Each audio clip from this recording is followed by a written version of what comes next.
Today in Sydney, there was a scheduled gay and lesbian march. It began in Hyde Park and proceeded up Oxford Street, then back again to end in the park. The actual march started at Taylor Square and headed down Oxford Street. Once at the park, the police confiscated the leading truck before they were able to ask the crowd to disperse. Participants then began to move up William Street, where police cars blocked the traffic, forcing people into King's Cross. This is where the conflict started. More than 50 people were arrested and are now facing charges of varying degrees. Most of the police I've noticed this afternoon and this evening haven't worn any numbers displaying, who they are. They haven't named any charges at all. They refused to name bail. They refused to name people they've arrested. They refused right of entry to the police station so that inquiries can be made as to who has been arrested. They refused any democratic rights whatsoever. Those who escaped arrest recongregated outside Darlinghurst Police Station. The night was cold and the station virtually barricaded, but over 300 men and women arrived and kept up an all-night vigil, refusing to leave out of solidarity for those inside.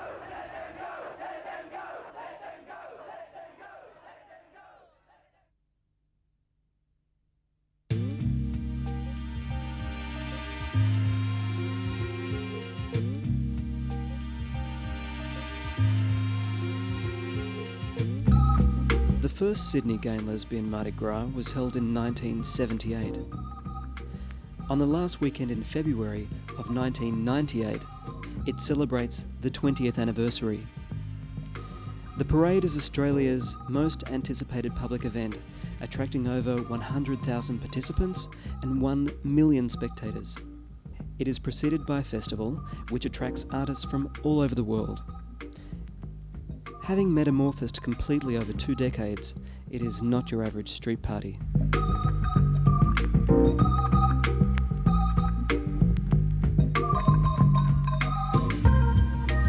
Most obviously how it's evolved is at the very first Mardi Gras, people were getting bashed by the police and picked up and thrown into the back of paddy wagons. And I suppose the most visual difference is that this year the police are physically marching in the parade.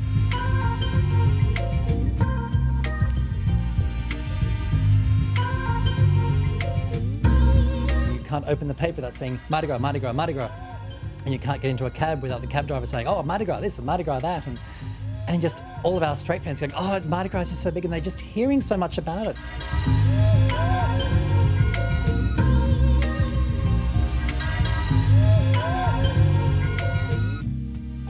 Who knows where Mardi Gras is going? I mean, it seems to be that Mardi Gras is becoming the social event of this city. The festival city is almost becoming like the doorstep, really, to step into Mardi Gras.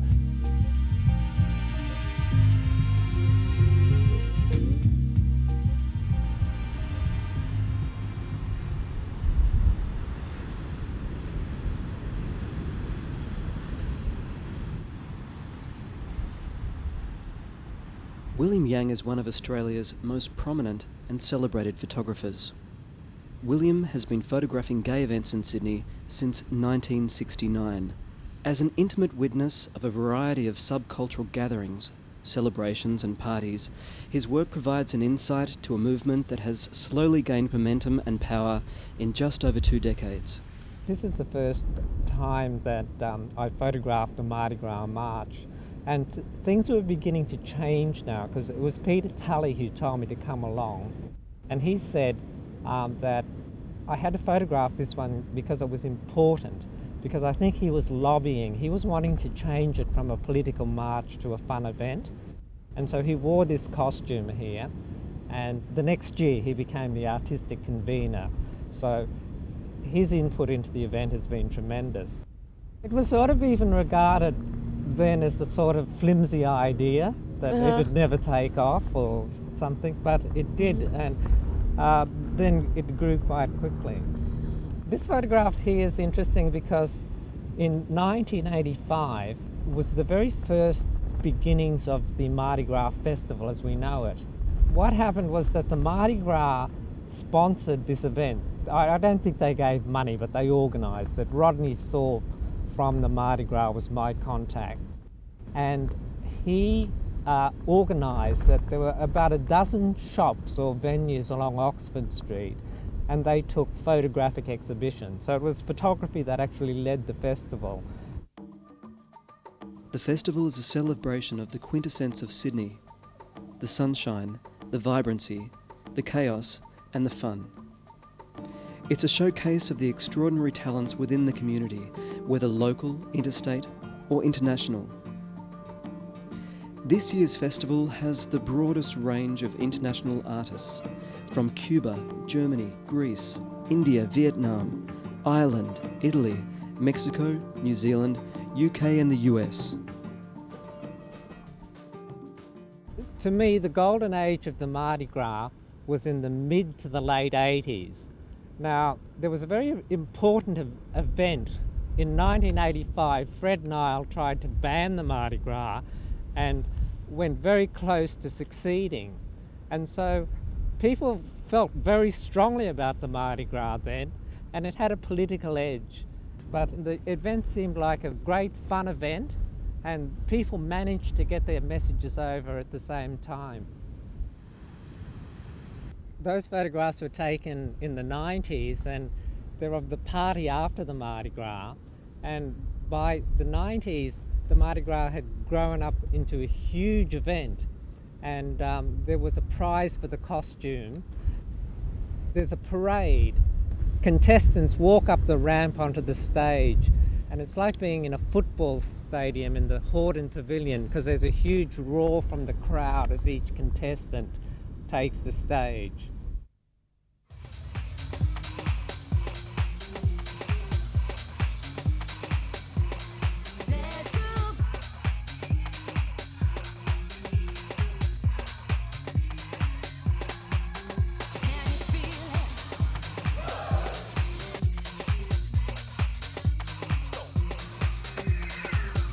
The rehearsals, volunteered days and nights, and weekends contributed are countless, but go towards forming the largest and most highly visual gay celebration in the Southern Hemisphere, possibly the world.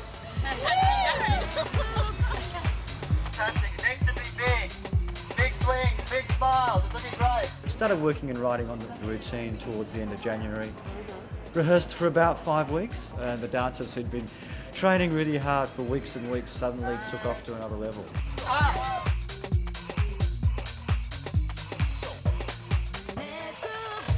Up till then, the dancers had been rehearsing at the Pride Centre, and so it was the first time that the whole group, the whole 60 people, had probably got together. So I think for everybody else to see, and also for the dancers to be performing for the first time, there was a little bit of an edge to the whole thing. And that was when I think they really started to come out of themselves. And then, of course, just the energy on the street, in Mardi Gras, just like nothing else.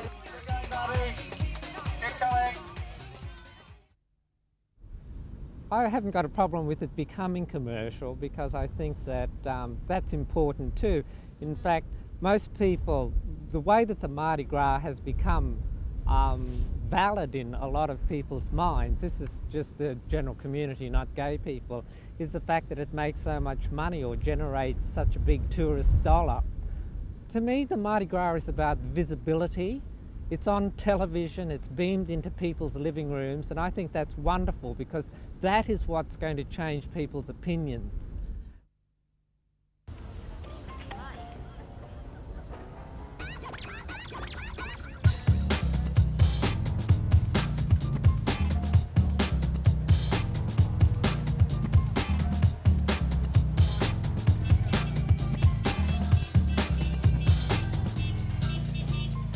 In the weeks leading up to the parade, there are a number of charity events that are held, predominantly as fundraisers for the Bobby Goldsmith Foundation, an organisation that raises money to financially assist those suffering from AIDS. Shop Yourself Stupid is a day in which all the profits from every single store along Oxford Street are donated to the Bobby Goldsmith Foundation. And those who attend will find the streets filled with fashion competitions, live music, and outdoor drag performances. This is swiftly followed by Frocks on the Rocks, an occasion almost purely for the girls of the Mardi Gras to strut their stuff, and not for the faint-hearted.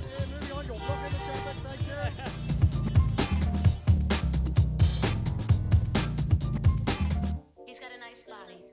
He's wearing velvet pants. Drag queens, take your mark. The dance floor is now open. He's got a nice body. The drag queens are one of the highlights of Mardi Gras. One aspect of the visibility factor that invites the public to laugh and have fun with these fabulous artists who can manage to look better than most women in heels, fake lashes and stretch satin. These divas manage to keep their composure even as the heat beats down, with February falling in the middle of the Australian summer. He's wearing velvet pants.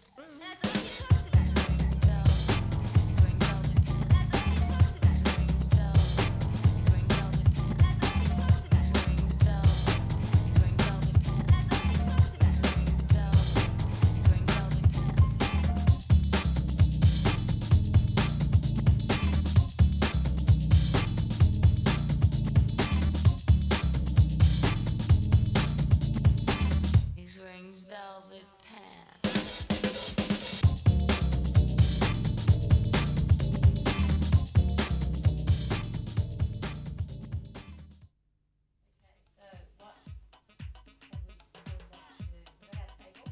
This year, the first gay wedding occurred, being that the marriage was actually consecrated in the beginning of the Mardi Gras parade. Louise Fisher and Karina Pierce are two girls who chose to declare their love on the occasion that legally acknowledges their relationship. Karina is British and Lou is Australian. So that's the back of the truck. That's how much we've got to sort of play with, because we're actually going to build scaffolding on the truck. So talk about a major ordeal. Oh, that's us.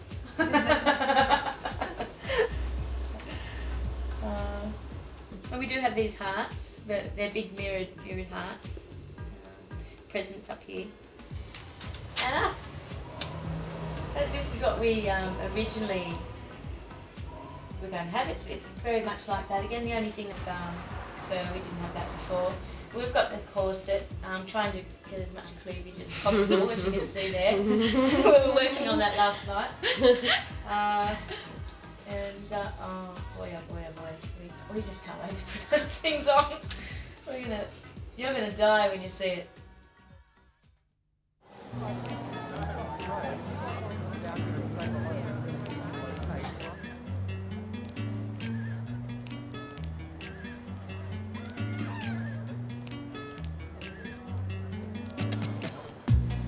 We're expecting God knows how many people to turn up to the parade, like between 800,000 and 1 million people turning up for a street parade in a city that's only got like 3 or 4 million people in it.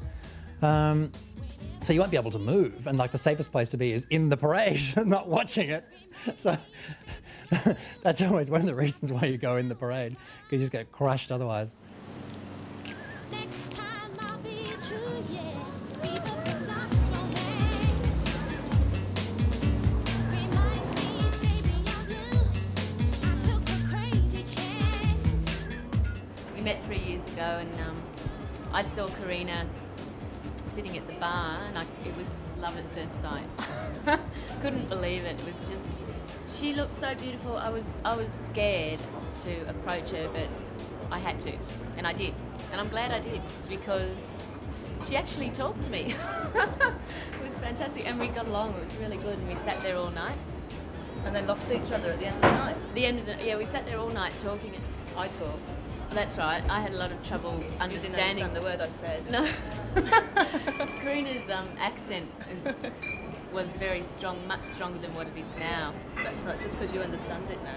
I was having a lot of trouble understanding what Karina was saying, but she didn't realise, and it didn't seem to matter, because I think my facial expressions sort of led her to believe that I was understanding and communicating, and I was really just I was over the moon, and at the end of the night we lost each other, didn't we?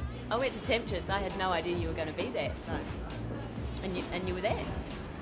We'd only been there for half an hour, and you walked up to me and looked at me and smiled, and I couldn't believe it. She was there. And then we met again a week later, isn't it? At another party. I didn't want to admit to myself that I was falling in love with this woman, because she was going to leave the country. She was going to leave me. I was scared. But then, again, we were out one night having a fantastic time, as we always do. And she said, "Lou, it's up to you now." And I said, what do you mean? She said, "It's whether or not I stay in this country, it's up to you. I want to stay with you. I want to be with you. And the only way that we can stay together is if if we move in together. And when you asked him to marry you, was at a Jamie and Vanessa's party, wasn't it? Oh, that's right, yeah. We're having such a fantastic time, and I said, Karina, will you marry me? I said, all right then.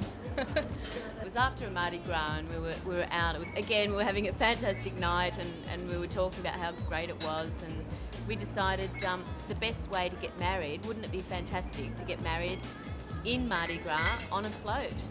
Everybody was just stoked in the idea, just thought it was fantastic, and everyone became, incredibly involved in it, and just put so much effort into making it come together. And we were over the moon. And I asked Mum and Dad if they'd come, and they said they'd love to come, so they came over for it. I think the main thing to say is just all the support and encouragement and help that we got from all our friends. That was the best thing, wasn't it?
Family and friends, I would like to welcome you all to this ceremony which Louise and Corinna have chosen to share with us and a few million others.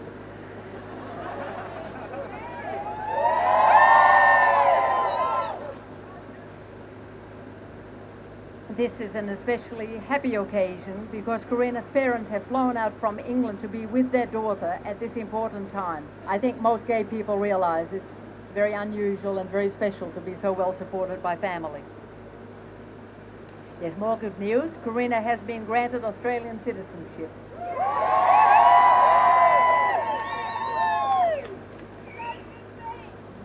So there are many reasons to be both happy and grateful today. So we are here not only to witness their commitment to each other, but to wish them well and every happiness for their life together. This ceremony gives public recognition to a union which has already taken place in the hearts of the couple present. It is Corinna and Louise's wish at this time to declare their partnership to the world. It is a statement of commitment to each other and to ideals they already have. On this happy occasion, when Corinna and Louise stand before us to declare and celebrate their love and their partnership, their path, like so many, has not always been easy. Perhaps because of this, they value their happiness and indeed this commitment ceremony. Corinna, will you take Louise Fisher to be your lifelong partner? Will you constantly try to stay aware of your relationship with her, striving to communicate with her, sensitive to her needs, wanting her success and happiness through all the years ahead? Louise, will you take Corinna Pierce to be your lifelong partner? Will you constantly try to stay aware of your relationship with her, striving to communicate with her, sensitive to her needs, wanting her success and happiness through all the years ahead? This rainbow ribbon close entwines two hearts in love together. Now you will feel no rain, for each of you will be shelter to the other. Now you will feel no cold, for each of you will be warmth to the other.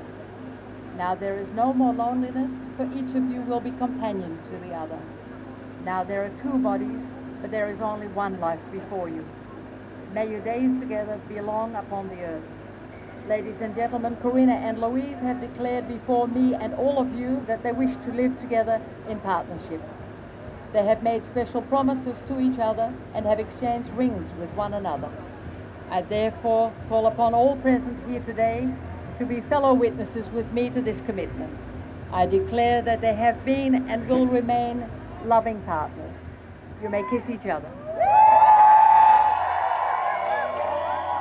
The ceremony was really beautiful. I guess for people who are doing something as unconventional as they were, it was really a matter of writing their own spells and casting their own magic for themselves, and they did that, and they had a vision. The great thing about the whole flow, every detail, was that they did have a vision of what they wanted, and the ceremony was a part of that, what they wanted to say to each other and how they wanted it to be, and they brought that into being. So it's very hard not to see anything like that and not be totally swept up in the emotion of it all.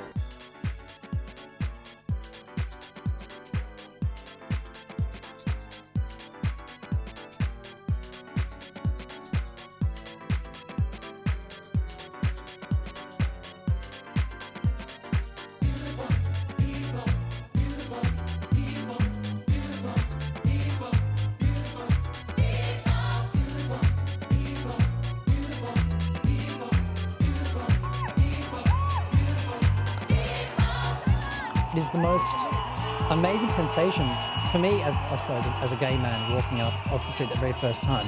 This is how I explain it to my straight friends, that ordinarily I can't walk down the street with my boyfriend holding his hand for fear of people shouting things out from a car, although that doesn't stop me anymore.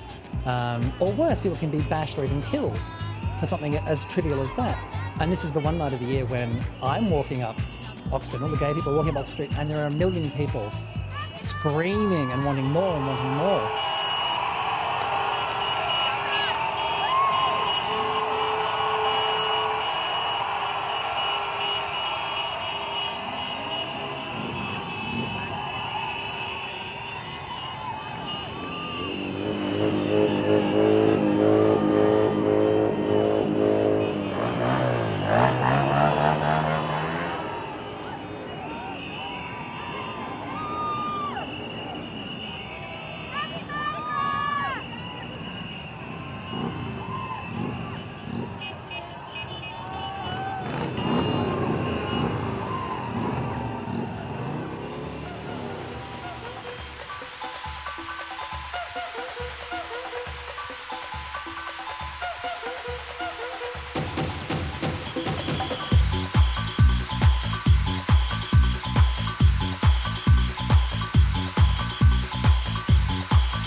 There's something evolving.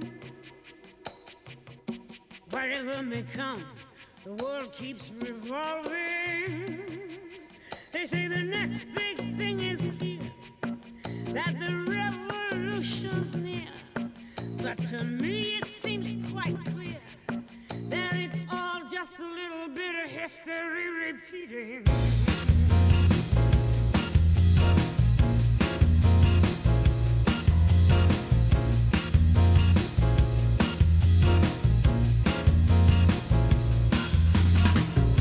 The newspapers shout, a new style is growing, but it don't know if it's coming or going. There is fashion, there is fat.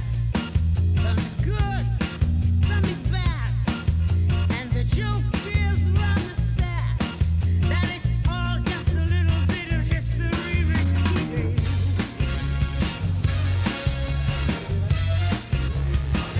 And I've seen it before,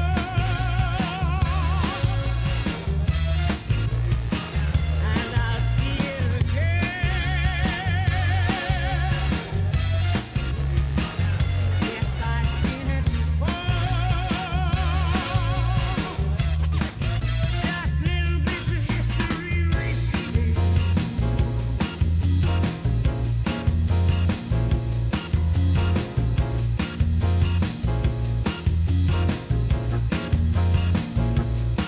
Life's for us to enjoy. Woman, man, girl and boy, feel the pain, feel the joy, and sidestep the little bits of history repeating.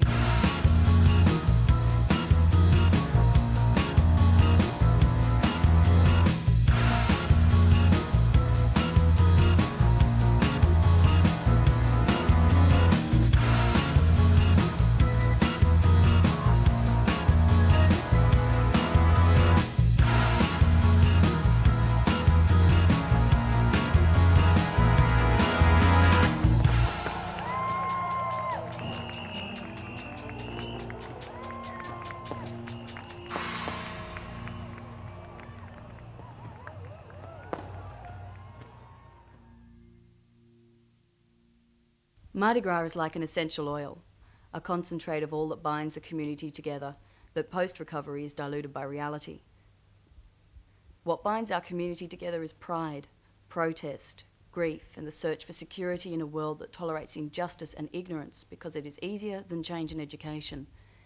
It's the one night of the year that the gay and lesbian community can present itself in public and choose to be stared at. One night where its detractors can be overwhelmed by sheer numbers and solidarity. Mardi Gras is a performance.